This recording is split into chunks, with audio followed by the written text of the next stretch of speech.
May the sound of this bell penetrate deep into the cosmos.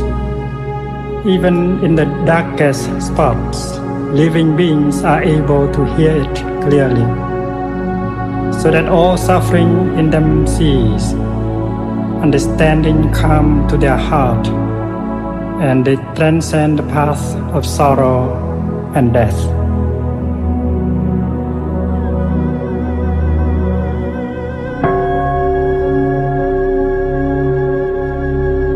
Ba nghiệp lặng than tình gửi lòng theo tiếng chuông,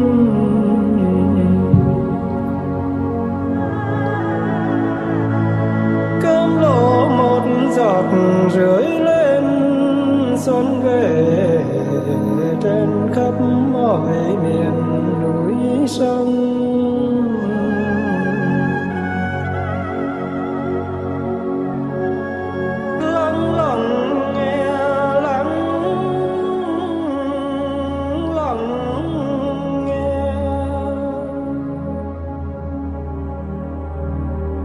Tiếng chuông huyền diệu đưa về nhất tâm.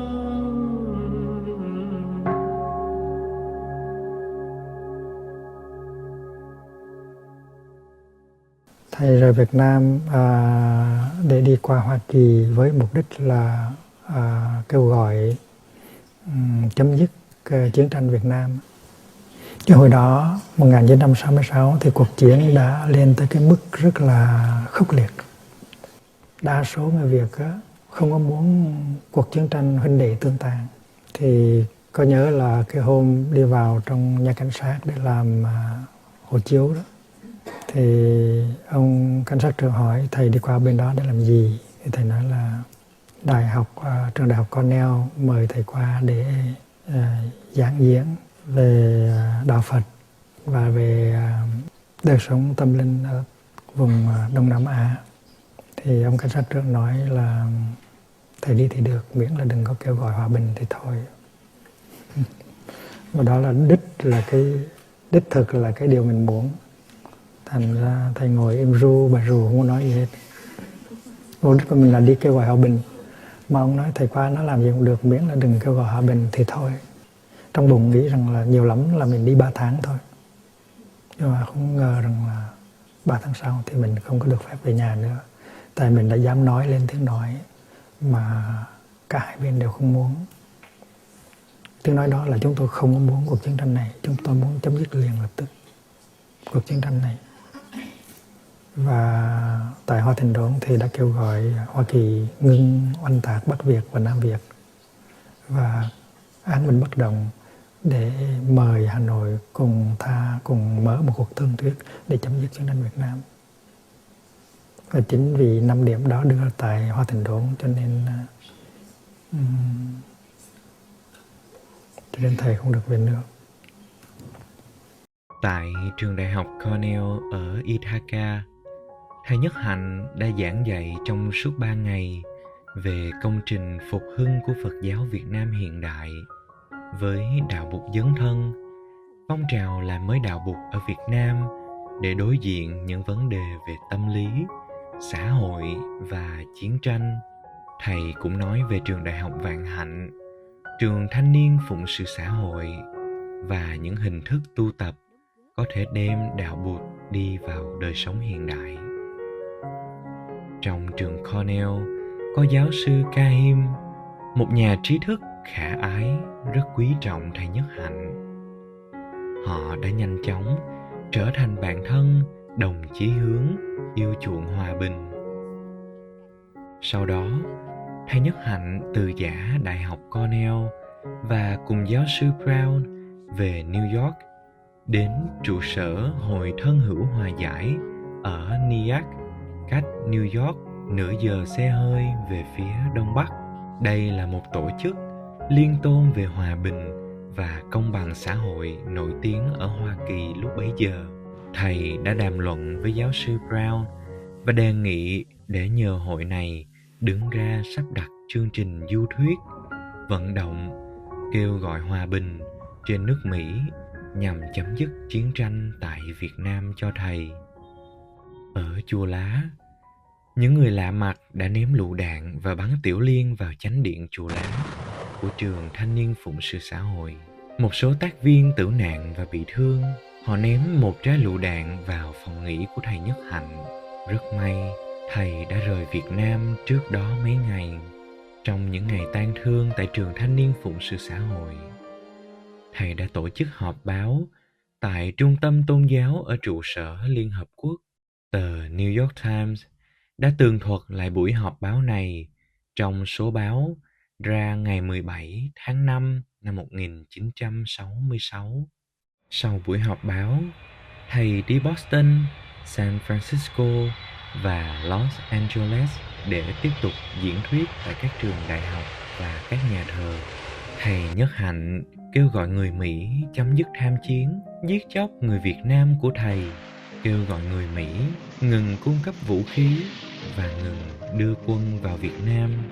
Thầy gặp gỡ báo chí, trả lời phỏng vấn của các đài truyền thanh, truyền hình, gặp gỡ giới trí thức và các nhà lãnh đạo tôn giáo cấp tiến. Nhân bản, ký giả James Wessler đã diễn tả lại ấn tượng về thầy Nhất Hạnh qua bài viết đăng trên tờ New York Post ngày 18 tháng 5 năm 1966 như sau. Ông ấy là một người nhỏ thó, mảnh khảnh trong chiếc áo thầy tu, có đôi mắt khi thì buồn, khi thì rất linh động, giọng nói nhỏ nhẹ và truyền cảm. Nói theo kiểu bình dân của Mỹ thì có lẽ chiếc đầu của ông ta đang được tướng Nguyễn Cao Kỳ treo giá ở Sài Gòn. Ông ta nói bằng một ngôn ngữ quốc tế của một học giả bị cuốn vào bi kịch của lịch sử, khao khát chấm dứt sự điên rồ của chiến tranh. Khi được hỏi về tự do và dân chủ, ông ta sẽ hỏi lại bạn: tự do và dân chủ để làm gì nếu bạn không còn sống? Lắng nghe một con người ốm yếu nhưng đầy chân thành và nhiệt tâm như thế, người ta tự hỏi, Bộ Ngoại giao có nên cho phép ông ta được hội kiến trực tiếp Tổng thống Johnson hay không? Ngày 28 tháng 5 năm 1966, thầy Nhất Hạnh rời Los Angeles đi Kentucky để thăm cha Thomas Merton. Cha Thomas tiếp thầy với tất cả sự niềm nở, quý trọng của một người bạn tri kỷ. Sau cơm chiều cùng cha viện trưởng, thầy Nhất Hạnh mời cha Thomas đến phòng thầy đàm đạo. Hai người nói chuyện rất tương đắc về việc tu học và vấn nạn chiến tranh. Sau cuộc gặp gỡ, cha Thomas Merton đã viết một bài báo với tựa đề Thích Nhất Hạnh is my brother. Thích Nhất Hạnh là huynh đệ của tôi. Sau đó, cha Thomas đã viết một bài thông bạch gửi tất cả bạn bè của cha, kêu gọi bạn bè cha yểm trợ thầy trong hành trình kêu gọi hòa bình, chấm dứt chiến tranh. Có đoạn, tôi đã nói Nhất Hạnh là người anh em của tôi. Điều này rất đúng. Hai chúng tôi đều là người xuất gia, và chúng tôi cũng đã đi tu suýt soát cùng một tuổi. Cả hai đều là thi sĩ, đều có khuynh hướng hiện thực. Tôi cảm thấy gần gũi với thầy Nhất Hạnh hơn với rất nhiều người đồng bào của tôi, và tôi không ngần ngại để nói ra điều này. Đó là những mối dây tương liên của mối tình liên đới mới. Một tình huynh đệ đang được biểu lộ khắp năm châu. Một tình huynh đệ vượt qua mọi ranh giới chính trị, văn hóa, chủng tộc, tôn giáo. Nhân danh tình huynh đệ ấy, tôi kêu gọi các bạn yểm trợ cho thầy Nhất Hạnh. Các bạn hãy làm bất cứ cái gì có thể làm được để yểm trợ cho thầy. Tờ The New York Review of Books đăng các bài thơ về hòa bình và tiểu sử ngắn về thầy Nhất Hạnh. Trong đó, họ nói thầy là một nhân vật đi tiên phong trong phong trào hòa bình Phật giáo và các hoạt động xã hội. Thầy Thích Nhất Hạnh đã có hơn 20 tác phẩm được xuất bản và là nhà thơ được giới trẻ, sinh viên trong nước yêu chuộng. Trong một bài viết, cha Thomas lại nói, điều trước tiên mà tôi nhận thấy ở thầy Nhất Hạnh, đó là thầy thực sự là một bậc chân tu, rất yên lắng, nhẹ nhàng, bình dị, khiêm cung. Ta có thể thấy chất thiền nơi con người của thầy. Ngày 30 tháng 5 năm 1966, thầy Nhất Hạnh rời Kentucky đi Chicago để tham dự một đại lễ liên tôn cầu nguyện cho hòa bình tổ chức tại nhà thờ Rockefeller trong Viện Đại học Chicago, với sự tham dự của nhiều giới lãnh đạo tôn giáo trong tiểu bang Illinois. Trong lễ cầu nguyện hòa bình đó, thầy đã đứng lên để đọc kinh từ bi và kêu gọi hòa bình. Ngày 31 tháng 5 năm 1966, thầy Nhất Hạnh gặp mục sư Martin Luther King lần đầu và hai người đã có dịp đàm đạo thật lâu về vấn đề Việt Nam.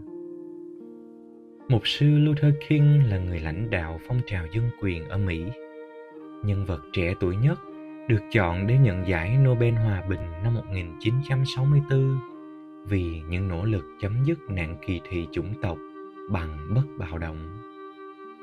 Trước khi gặp thầy Nhất Hạnh, mục sư Luther King chỉ tranh đấu dân quyền cho người da màu. Nhiều vị cố vấn của mục sư Luther King đã khuyên mục sư không nên đụng đến vấn đề chiến tranh Việt Nam, vì đó là vấn đề phức tạp, dễ mất người ủng hộ ông.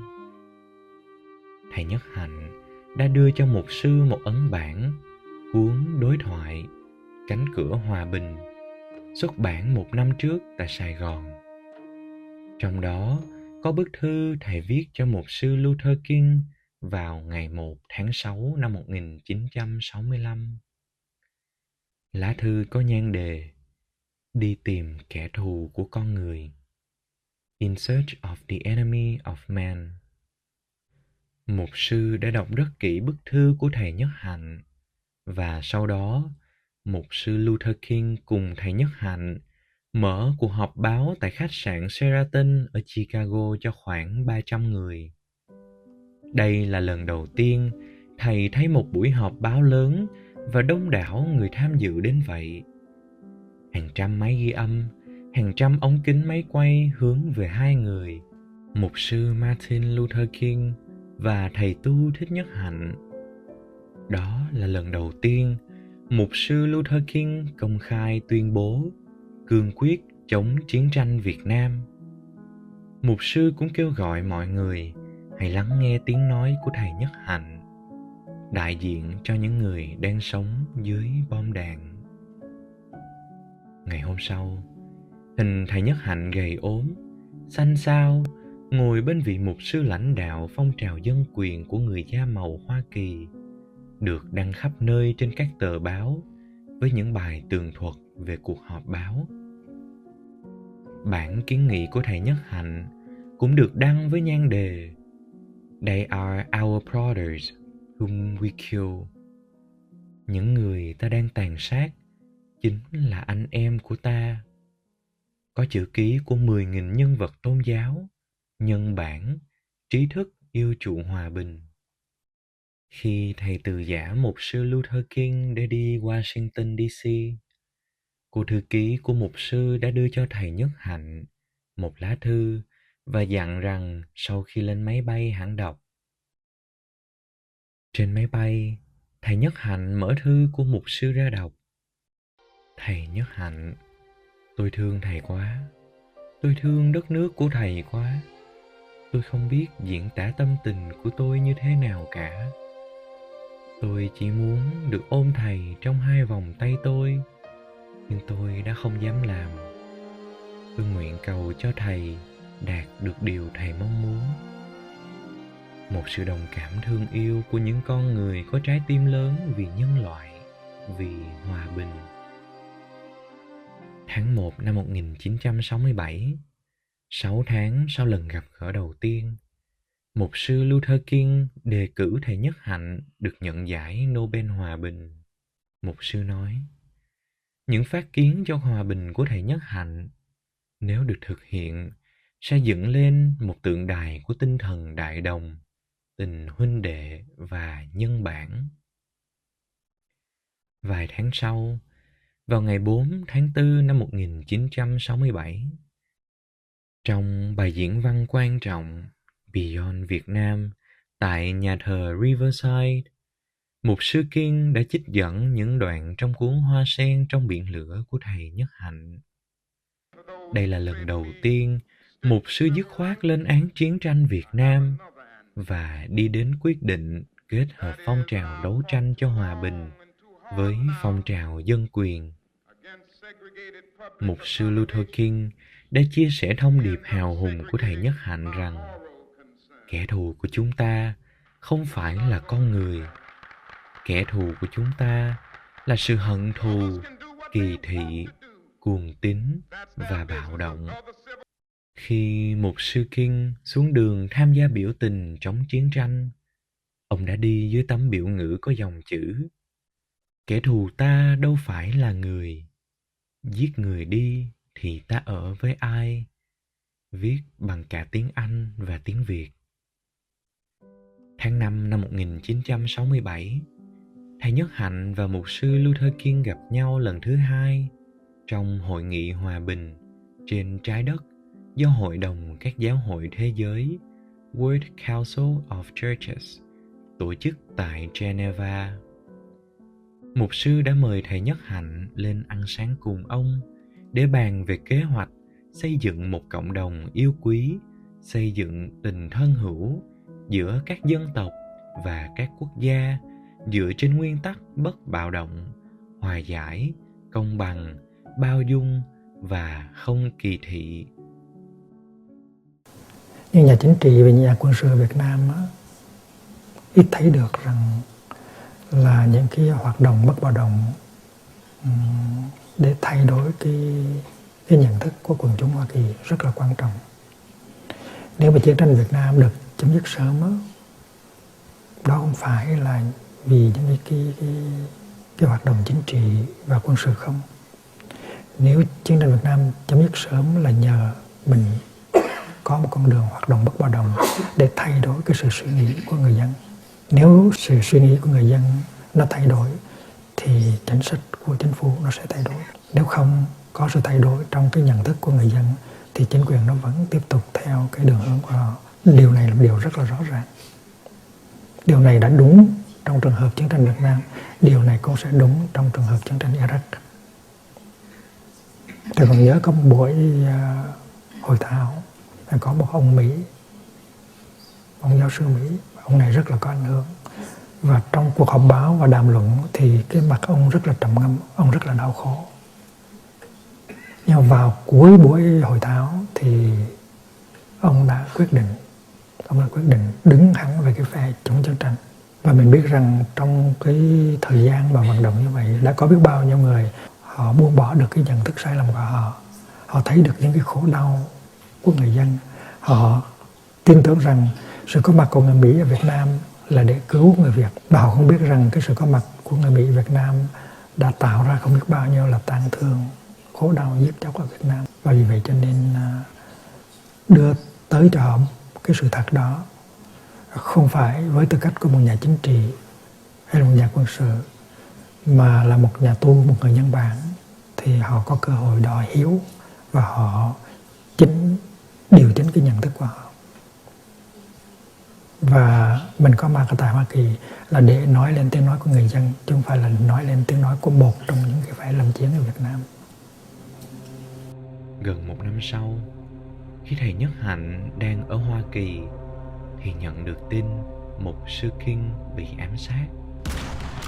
Sự ra đi thương tâm của một người bạn tri kỷ, một người cùng chí hướng đã khiến thầy đau buồn. Thầy Nhất Hạnh đã phát nguyện tiếp tục thực hiện công trình xây dựng một cộng đồng yêu quý cho mục sư, và thầy luôn cảm thấy có sự yểm trợ của mục sư. Trong chuyến du thuyết từ năm 1966 đến năm 1967, thầy Nhất Hạnh đã đến 19 quốc gia. Thường thường, thầy chỉ có 2 ngày để làm việc tại một thành phố. Mỗi đêm ngủ ở một chỗ lạ, và nhiều khi nửa đêm thức giấc, thầy không xác định được mình đang ở đâu. Phải mất hồi lâu, thầy mới nhớ mình đang ở thành phố nào, của nước nào, và cánh cửa phòng nằm ở đâu. Thường thầy tìm các ghế trống trên máy bay để tranh thủ nằm nghỉ ngơi lấy lại sức. Đến chỗ nào cũng bước xuống sân bay là có họp báo ngay tại phi trường. Thầy Nhất Hạnh muốn đi thật nhiều nơi để cung cấp cho thế giới một cái nhìn đúng đắn hơn về cuộc chiến ở Việt Nam. Đây là điều duy nhất thầy có thể làm để giúp dân tộc Việt Nam bớt khổ đau. Đầu năm 1968, thầy Nhất Hạnh trở lại Bắc Mỹ và giảng thuyết trước Thượng viện Quốc hội Canada. Cuối tháng Giêng, khi thầy Nhất Hạnh đang ở New York, thì được tin về biến cố Tết Mậu Thân ở Việt Nam.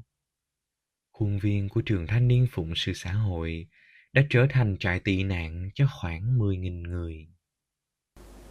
Tết năm Mậu Thân thì có một cuộc tổng tấn công, thì hai bên đánh nhau kịch liệt, và cái khuôn viên của trường Thanh niên Phụng sự xã hội, nạn nhân chiến tranh tới tìm nơi trú ẩn gần 10.000 người. Cái khuôn viên của trường xã hội nó không có lớn bằng sân thượng đâu. Đồng bào đã tới tị nạn tại vì xung quanh đều bị bỏ bom hết, tan nát hết. Và trường xã hội là cái chỗ duy nhất mà không có bị bỏ bom, không biết tại sao. Thì gần 10.000 đồng bào tới để mà tìm nơi trú ẩn. Có những người bị thương. Và lúc đó các tác viên xã hội của mình cũng có biết sơ lược, biết sơ qua về cái nghệ thuật băng bó. Con đường về thành phố đã bị cắt đứt, và hai phía lâm chiến nó nằm hai bên trường. Một bên thì có máy bay bỏ bom, một bên thì là có đại bác chống phi cơ oanh tạc. Thầy rời đất nước năm tháng 5 năm 66. Thầy Thanh Văn đưa thầy ra phi trường. Thầy Thanh Văn tuổi còn nhỏ, 24, 25 tuổi, và bắt phải làm giám đốc trường Thanh niên Phụng sự xã hội. Thầy đi ra là tại vì thầy thấy cái chiến tranh đã đi tới một cái chỗ rất là khốc liệt, và thầy muốn ra để kêu gọi các nước yểm trợ chấm dứt chiến tranh ở Việt Nam. Thì ở nhà nó xảy ra như vậy. Quý vị cứ tưởng tượng là một vị giám đốc 25 tuổi, 24 tuổi, mà trong khi đó phải quản trị, phải quản lý tới gần 10.000 đồng bào tị nạn ở trong khuôn viên của trường. Các em tác viên nó không có còn những cái băng để băng bó vết thương, nó lấy áo dài của nó ra, nó xé ra thành từng nhung như vậy. Các cô thiếu nữ lấy áo dài của mình ra, xé ra từng nhung để mà băng bó cho người bị thương. Các sư cô cũng vậy, các sư chú cũng vậy, lấy áo tràng, áo nhật bình của mình ra, xé ra thành từng cái nhung nhỏ để băng bó cho người bị thương. Ở trong số những người đó có người lâm bồn sẵn sàng, và các tác viên của mình chưa được học làm cô mụ, nhưng mà cũng phải ráng hết sức để mà giúp cho người đó sinh con được. Thuốc men không có, những dụng cụ đã sử dụng, những dụng cụ y khoa đã sử dụng hết rồi, những cái dụng cụ để băng bó, để thoa, để khử trùng nó hết. Và như vậy trong nhiều ngày, trong nhiều tuần lễ. Có một hôm đó, thầy Thanh Văn được báo là quân kháng chiến, quân Cộng sản tới sát ở bên khuôn viên của trường và thiết lập súng phòng không. Và lúc đó thì ban điều hành trẻ biết rằng nếu mà bên Cộng sản họ nổ súng lên để bắn máy bay, thì toàn cái khu của trường Thanh niên Phụng sự xã hội sẽ bị bỏ bom tan nát, và có thể là đồng bào đang tị nạn ở trong trường sẽ chết hết. Cho nên thầy Thanh Văn mới hỏi các sư chú, các sư cô, các em có người nào tình nguyện đi sang bên phía Mặt trận Giải phóng miền Nam để xin họ dời cái súng phòng không đi một cái địa điểm khác hay không? Thì thầy vừa mới hỏi xong, thì trong khi chưa có ai trả lời hết thì thầy nói thôi để tôi đi cũng được. Và thầy Thanh Văn đã tự mình đi sang bên đó để thuyết phục những người kháng chiến cộng sản tháo gỡ những cái súng phòng không đó để dời đi một nơi khác.